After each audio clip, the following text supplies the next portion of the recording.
여러분 안녕하십니까?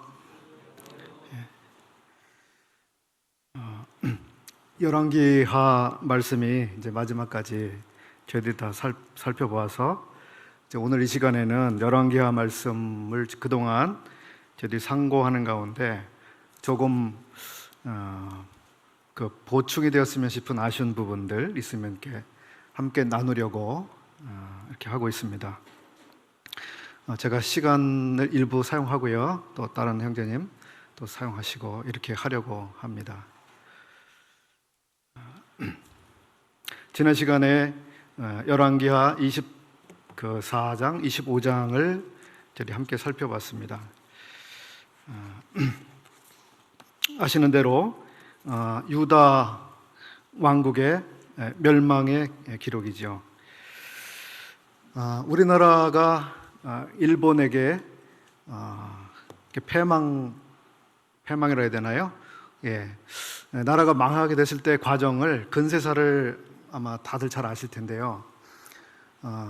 고종 임금 그리고 순종 임금으로 이어지는 그 시기, 특별히 고종 임금 때 얼마나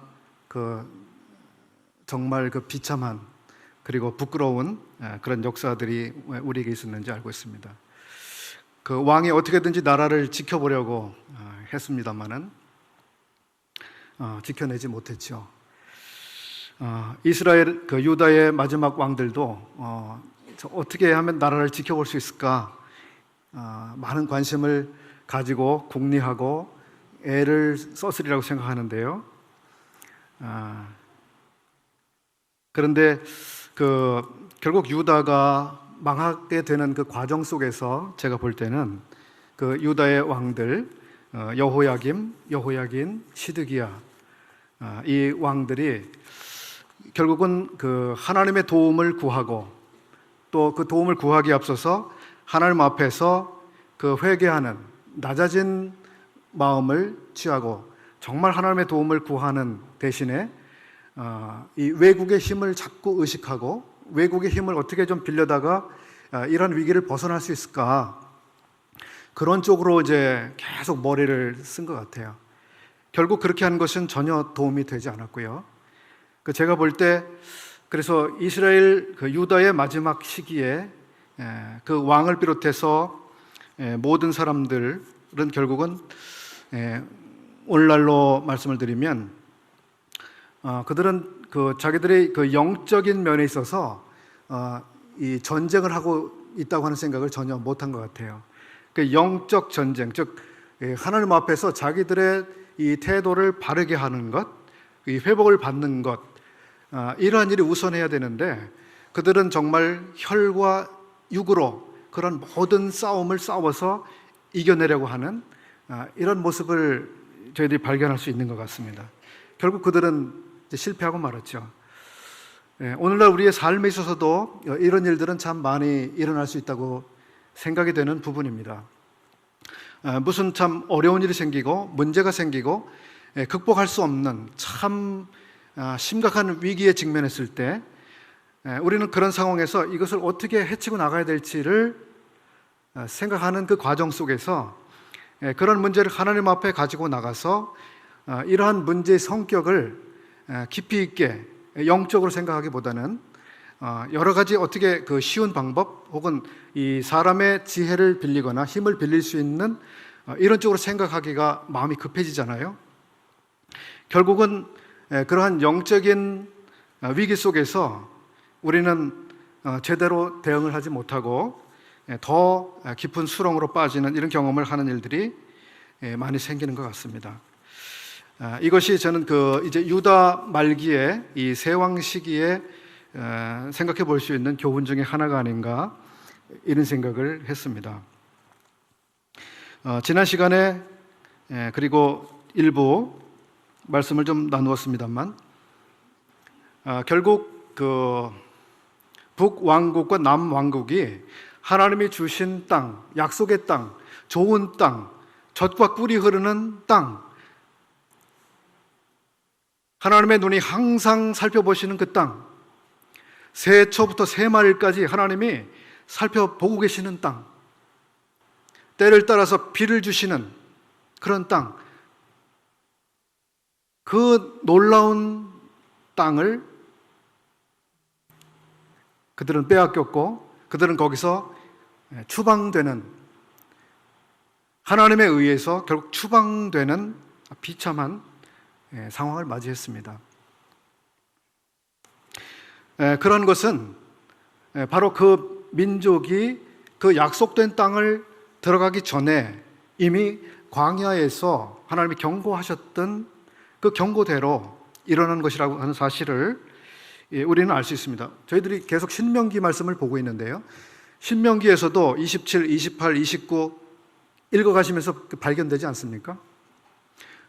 너희들이 들어갈 땅에서 내가 너희에게 명한 그대로 행하면 너희들이 복을 얻을 것이다, 형통하게 될 것이다. 그러나 이 말씀을 지키지 아니하면 너희들이 그 땅에서 쫓겨나게 될 것이다. 결국 그러한 경고가 그들의 마음속에 심겨져 있지 못했다고 하는 것을 우리는 알 수 있게 되고, 특히나 이 열왕기의 역사 속에서 여호와께서 그 민족에게 주신 그러한 경고는 너무 새카맣게 잊혀진 경고가 됐던 것 같아요. 그 백성들은 경고를 이제 생각하지 못했습니다. 신명기 말씀은 주일에 또 나누실 테니까요, 레위기 18장 말씀을 제가 펴서 한 군데 소개를 해드리겠습니다. 24절로 30절인데요. 너희는 이 모든 일로 스스로 더럽히지 말라. 내가 너희 앞에서 쫓아내는 족속들이 이 모든 일로 인하여 더러워졌고 그 땅도 더러워졌으므로 내가 그 악을 인하여 벌하고 그 땅도 스스로 그 거민을 토하여 내느니라. 이렇게 이스라엘에게 그 땅을 주시기 전에 살았던 민족들이 있는데, 그 민족이 그 땅을 빼앗기고 말하자면 추방된 이유는 그들이 더러워졌기 때문입니다. 그 땅에서 살 수 있는 자격을 그들이 유지하지 못했기 때문에 결국은 추방됐고, 그들이 추방된 그 땅을 이제는 이스라엘에게 주셨던 것입니다. 그리고 역사가 흘러가면서 이스라엘 역시도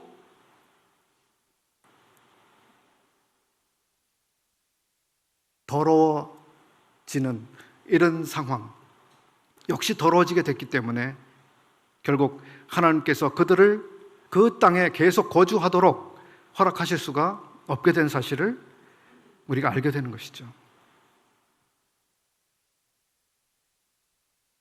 30절에서 우리 이런 말씀 보는데, 그러므로 너희는 내 명령을 지키고 너희 있기 전에 행하던 가증한 풍속을 하나라도 조침으로 스스로 더럽히지 말라. 이렇게 말씀하셨는데, 우리가 열왕기 상하를 보면서 발견하는 바는 하나님 앞에 성별된 사람들로 살아가야 되는 그 사람들이 이방의 풍습을 따라하고 그들을 쫓아가고 그들과 섞이고 그들의 신들을 숭배하고 여호와를 멀리하고 여호와의 전에 우상을 갖다 세우고 물두멍을 치워서 한쪽에다 갖다 놓고 이런 심각한 일들을 할 정도로 그들은 여호와께서 주신 그 경계를 잊어버리고 있었던 것입니다. 이런 상황을 우리의 삶에 가져와서 한번 생각을 해볼 필요가 있을 것 같아요. 우리 주님께서 우리에게 주신 땅은 무엇인가?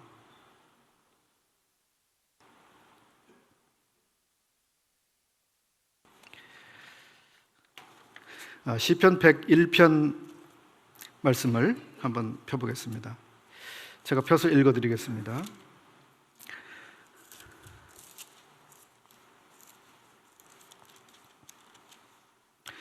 시편 101편은 다윗의 시라고 되어 있습니다. 이 시는 메시아 시편 가운데 하나입니다. 즉 메시아이신 우리 주님 예수 그리스도를 노래하고 있는, 그리고 예언적으로 나타내주고 있는 시편인데요, 이 시편 가운데 이런 내용이 있습니다. 2절 그 마지막 부분에 내가 완전한 마음으로 내 집안에서 행하리이다. 3절 나는 비루한 것을 내 눈앞에 두지 아니할 것이요 배도자들의 행위를 미워하니 그것이 내게 붙잡지 아니하리이다. 예, 다윗은 왕입니다. 한 나라를 통치하고 있는 왕이었습니다. 그리고 그가 통치하고 있는 나라에 그 백성들, 그리고 다윗의 주변에서 이 왕국을 함께 하고 있는 그런 사람들은 어떠해야 되는지 이야기하고 있습니다. 내 앞에는 비루한 것을 두지 아니할 것입니다. 나는 배도자들의 행위를 미워하니 이것이 내게 붙잡지 아니하리이다. 6절을 보시면 내 눈이 이 땅에 충성된 자를 살펴 나와 함께 거하게 하리니 완전한 길에 행하는 자가 나를 수종하리로다. 7절 잘 보시죠. 거짓 행하는 자가 내 집안에 거하지 못하며 거짓말하는 자가 내 목전에 서지 못하리로다. 예, 다윗의 집, 다윗의 나라, 그 왕국에 함께 거주할 수 있는 자격 조건을 다윗은 생각하고 있었습니다. 여호와 하나님께서 가나안 땅을 주실 때 그 가나안 땅에 계속 거주할 수 있는 그 거주의 자격을 미리 말씀하셨던 것이죠. 너희들은 이방의 풍속을 쫓아서 스스로 더럽히지 말아라. 그렇게 할 때 너희들은 그 땅에서 계속 거주할 수 있게 될 것이다. 제가 그런 생각을 해봤습니다. 조선시대 그 귀족들이 다스리던 시대에 서울의 그 어느 동네는 아주 높은 벼슬을 하는 사람들만 모여 사는 동네가 있었다고 알고 있습니다. 그런 동네는 아무나 들어가서 살지 못했죠. 정말 처신하는 집의 사람들이 살았습니다. 권세가 있는 사람들만 살았어요. 오늘날 우리들이 살고 있는 이 시대에 강남특구라고 하는 말이 있어요. 그죠? 강남특구. 그리고 강남이라고 하는 곳 안에서도 아주 특별한 사람들만 산다고 하는 그런 동네도 있습니다. 그걸 뭐 법으로 만들었거나 제도화 시킨 건 아니지만 어느 지역에 살고 있는 사람들은 아주 특별한 사람들끼리 서로 모여 살고 있는데요. 그렇죠? 그들은 아주 잘 배웠고 그 다음에 연소득이 얼마큼 이상 되고 재산은 어느 정도 이상 되는 사람들이고 그죠? 뭐 그들의 차는 어느 몇 cc 이상 되는 아주 고급 승용차를, 외제차를 다 가지고 있고 만약에 그런 사람들이 모여 살고 있는 그런 동네에 거주하려면 그런 레벨을 유지해야 되죠. 그보다 못한 사람들은 결국 그 지역사회에서 견뎌내지 못하고 스스로 이사해서 나와야 되는 그런 이제 동네가 있습니다. 좀 씁쓸한 이야기긴 하지만 어쨌든 우리 시대에도 그럼 참 특별한 동네가 있는 것처럼 가나안이라고 하는 것은 정말 특별한 곳이었습니다. 여호와 하나님께서 특별하게 정해 놓으신 특별한 구역, 그리고 특별한 사람들이 거기에 살도록 그렇게 의도하셨던 것입니다. 이스라엘이 그것에 대해서 깊이 생각을 하지 못했던 것 같아요.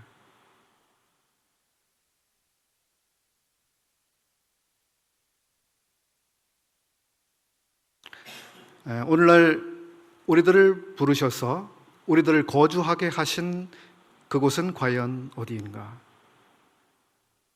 하나님께서 우리를 불러서 어디에 거처하도록 하셨는가?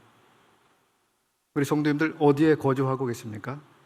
주소 어디십니까? 예, 우리를 사랑하시는 분, 참 존귀하신 분, 그리고 거룩하신 분, 영광스러운 분, 참으로 높으신 우리 주님 안에 거하도록 우리를 부르셨습니다. 그 안에는 아름다운 사귐이 있습니다. 놀라운 기쁨이 있습니다. 말할 수 없는 은혜를 우리가 누릴 수 있습니다. 그분과 동행하는 즐거움을 만끽할 수 있습니다. 그분 안에서 맺을 수 있는 풍성한 열매들을 우리가 경험할 수 있습니다. 우리는 하나님께 놀라운 영광을 드릴 수 있는 그곳에 우리가 거주할 수 있는 것이죠. 그러나 그곳에 계속 거주할 수 있는 조건을 유지할 책임이 우리에게 있습니다. 그렇죠? 요한복음 15장에서 포도나무 비유를 주님께서 친히 말씀하셨어요. 너희가 내 안에 있어야 돼. 너희가 내 안에 있을 때 너희들은 놀라운 삶을 살 수 있어. 내 안에서 놀라운 열매를 맺을 수 있어.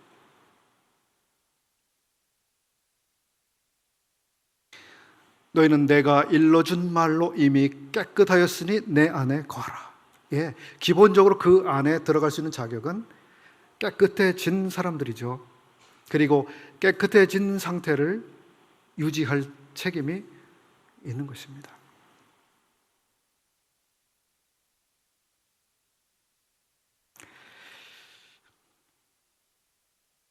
그러한 하나님의 은혜 가운데 머무는 것, 이것을 우리가 얼마나 사모하고 있는지, 저희가 생각난 말씀 가운데 한 것은 고린도전서 9장 27절 말씀입니다. 고린도전서 9장 27절 말씀을 제가 한번 읽어보겠습니다.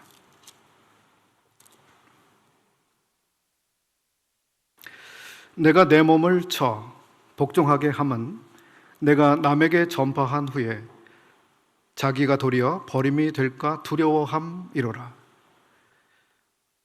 예, 바울 사도 얼마나 놀라운 하나님의 종, 그리스도의 종, 그분이 얼마나 놀라운 삶을 살았는지, 하나님의 얼마나 놀라운 비밀과 계획과 그분의 뜻을 깊이 이해하고 있었는지 잘 알고 있습니다. 그분이 한 이야기죠. 나에게 두려움이 있다. 나에게도 두려움이 있다. 무슨 두려움입니까? 무슨 두려움을 그분이 가지고 있었습니까? 예, 자기가 버림이 될까 하는 두려움. 이 버림은 무엇입니까? 구원이 취소된다고 하는 개념, 그런 건 아니죠. 그러나 우리 주님과 동행하는 그 길로부터 우리 주님이 주시는 그 기쁨과 그 영광스러움과 그 은혜로부터 자기가 조금이라도 벗어나게 될까 봐 그는 두려워했습니다. 주님의 임재로부터 조금이라도 벗어났을까 봐 그는 두려워했습니다. 그는 자신의 삶에서 더 이상 주님을 위해서 아무것도 드릴 수 없는 상태, 아무것도 맺어 드릴 수 없는 그런 상태가 될까 그는 두려워했습니다.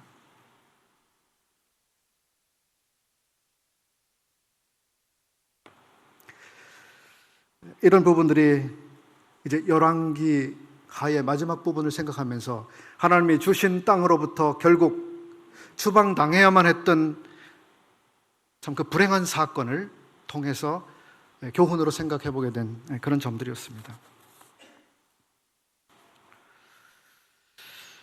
두 번째 부분은 이런 부분인데요. 저희들이 열왕기 상도 공부했고 하도 공부를 했습니다. 그 열왕기 상이나 하는 우리가 성경에서 그 어떤 장르로 구분을 하고 있죠? 예, 역사서라고 구분합니다. 역사서. 역사책이죠. 역사책입니다. 하나님의 역사책, 이스라엘의 역사책. 우리는 왕들의 이야기를 통해서 이스라엘의 역사와 하나님이 이스라엘을 다스려 가신 그 역사를 그동안 살펴왔죠. 역사책. 이스라엘 왕들의 역사 가운데 그 왕들 가운데 가장 인상적인 왕은 누구세요? 저는 우리나라의 그 조선시대 왕들을 한번 이렇게 읊어봤는데요. 태종, 태세, 문단세, 예성연중, 임명선, 광인, 효헌, 숙경, 영, 정, 순, 헌철, 고순, 이렇게 왕들이 있었는데요. 어떤 왕이 성군이라고 생각되십니까? 이 왕은 정말 훌륭한 통치를 했어. 정말 백성들을 사랑했어. 정말 융성한 시대였어. 그런 왕의 시대. 대부분 아마 세종 때를 생각하시겠죠? 혹은 영조, 정조 때 주로 생각하실 것입니다. 왕들이 나라를 잘 통치해 주던 그런 시대. 아브라함은 정말 생각만 해도 좋습니다. 왕들이 나라를 잘 통치해 주는 시대. 이스라엘에게도 그런 시대가 있었죠. 다윗 왕을 비롯해서 정말 훌륭한 왕들이 있었습니다. 그런데 이 역사서 전반을 저희들이 생각해 볼 때 결국 왕들이 통치하던 시대가 시작된 시점은 언제였습니까? 사무엘 당시에 백성들이 우리에게도 왕이 필요합니다. 왕을 세워주십시오. 왕이 없으면 안 되겠습니다. 우리에게도 왕이 통치하는 그런 나라가 되어야 되겠습니다. 왕을 요구했고 사무엘 때에 비로소 왕이 통치하는 나라가 됐습니다. 첫 왕으로 사울을 주셨죠.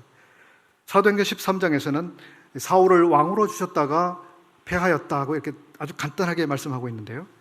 왕으로 주셨다가 패한 이러한 역사들, 즉 사울로부터 마지막 시드기야 때까지 왕들을 주셨다가 패하시고 주셨다가 패하시고 이런 열왕들의 역사, 왕들의 역사.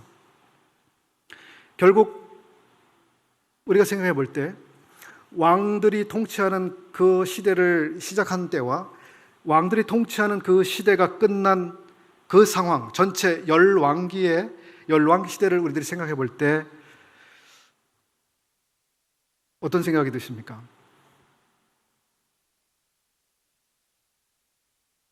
결국 왕들이 통치하는 그 시대는 실패로 끝났다라고 하는 사실을 우리들이 보게 되는 것입니다. 중간중간에 훌륭한 왕들이 있었지만 결국 왕들이 통치하는 시대는 실패로 끝나고 말았다. 이런 관점은 이제 소위 경륜주의, 세대주의라고 하는 틀에서 이런 역사를 이제 보는 시각이 되는데요. 결국 인간 왕이 통치하는 그 시대는 성공하지 못했다. 그리고 그 왕들은 무언가 항상 부족이 있었다. 부족을 나타냈다. 그들의 통치는 불완전했다라고 하는 것을 우리가 보게 되는 것이죠. 그리고 우리들의 마음속에 완전한 왕, 완벽한 왕, 성공하는 왕은 언제 우리를 통치하기 위해서 오실 것인가? 그런 생각을 우리에게 하게 하시는 것이죠. 그렇지 않으십니까? 지금은 대통령이 통치하고 있는데요. 만족하십니까? 이 통치가 좋습니까? 예. 부족이 너무 많습니다. 대통령이나 그 통치하고 있는 분들의 가지고 있는 지혜는 너무 한계가 많아요. 부동산 정책을 이렇게 내놓으면 엉뚱한 데서 문제점이 생기고 그러기를 지금 몇 회를 반복하고 있습니까? 노동 정책이 그렇고 많은 정책이 그렇지 않습니까? 최선을 그분들은 다 하지만 그러나 완벽하지 않다, 충분하지 않다라고 하는 것을 우리는 보고 있습니다.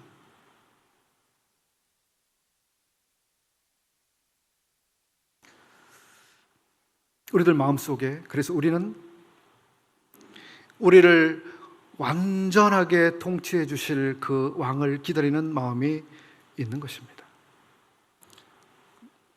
완벽하게 정의롭고 완벽하게 의로운 그런 시대,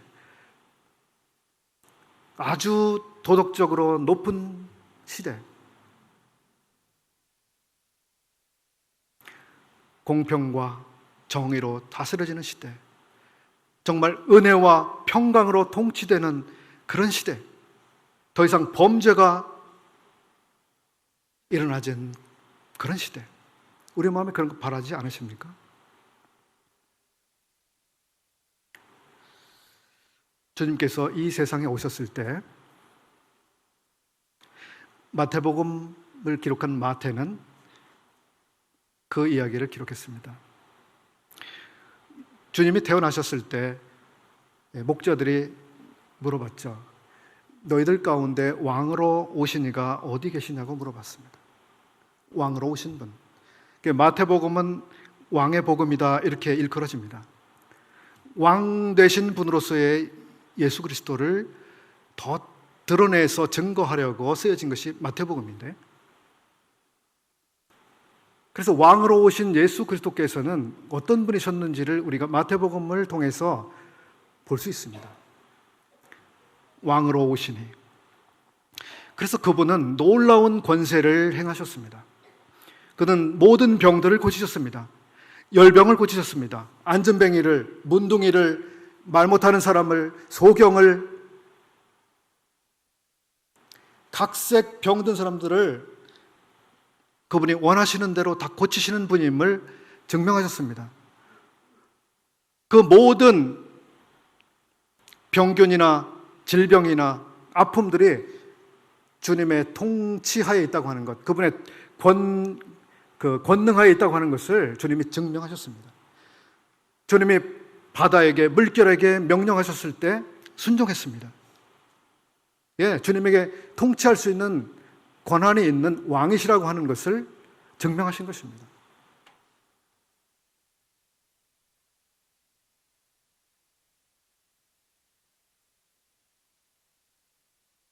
첫 번째 오셨을 때 그분은 유대인의 왕으로 오셨지만 그 백성이 영접지 아니했다고, 거절했다고 기록되어 있습니다. 결국 그 왕은 돌아가셨습니다. 그리고 그 왕은 다시 왕으로 통치하시기 위해서 다시 오실 것이라고 하시는 것을 우리가 알고 있습니다. 그리고 그분이 다시 오셔서 통치하는 그 나라를 우리는 바라보고 있습니다. 그분이 통치하시는 나라, 어떤 나라일까요? 저는 놀라운 여러 가지를 생각해 볼 수 있지만 이 점을 한번 생각해 봤습니다.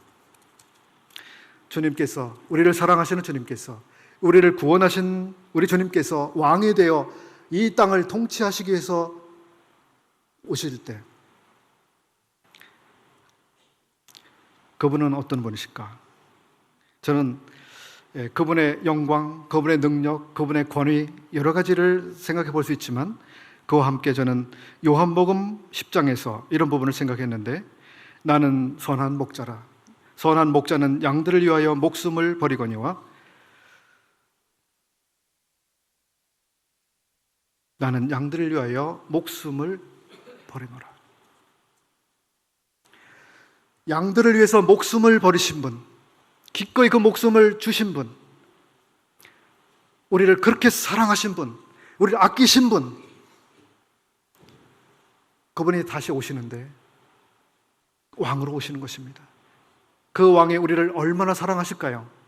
우리를 얼마나 잘 아시고, 우리의 필요를 얼마나 잘 아시고, 얼마나 그 필요를 잘 해결해 주실까요? 얼마나 놀라운 통치가 일어날까요? 그분이 사랑하시는 양들을 얼마나 잘 목양하시고 인도하시고 보호하시고 다스려 주실까요? 그래서 저는 그분이 왕이 되어 오시는 그날을 마음에 사모합니다. 그 놀라우신 분, 나의 구주,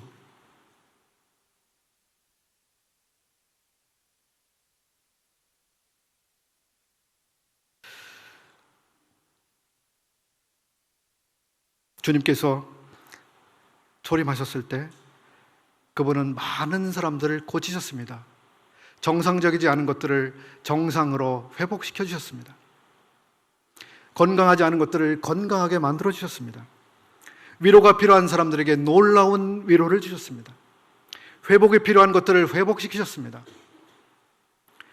그분이 다시 오시는 것입니다. 왕으로. 오병이어 생각을 잠시 다시 해봤는데요. 오병이어. 그분은 참 놀라운 분이죠. 떡 5, 고기 2마리, 5,000명을 기적적으로 먹이신 사건. 저는 그분의 기적을 행하시는 능력도 중요하지만 그분이 얼마나 굶주린 사람들의 필요를 채우시는 일에 관심을 가지고 계셨으며 그 필요를, 사람들의 필요를 채우시는데 얼마나 부족이 없는, 완벽하게 채워주실 수 있는 분인가를 생각을 해봅니다. 그분이 다시 오시면 우리의 모든 필요를 완벽하게 해결해 주실, 우리를 참으로 만족하게 만들어 주실 그것을 제 마음에 소망합니다. 우리는 11개의 왕들을 통해서 그것을 볼 수가 없습니다. 그러나 참되신 그분의 통치, 그것을 제 마음에 사모하고 있습니다. 그분이 정말 속히 와주시기를 바랍니다. 저는 여기까지 나누겠습니다. 감사합니다.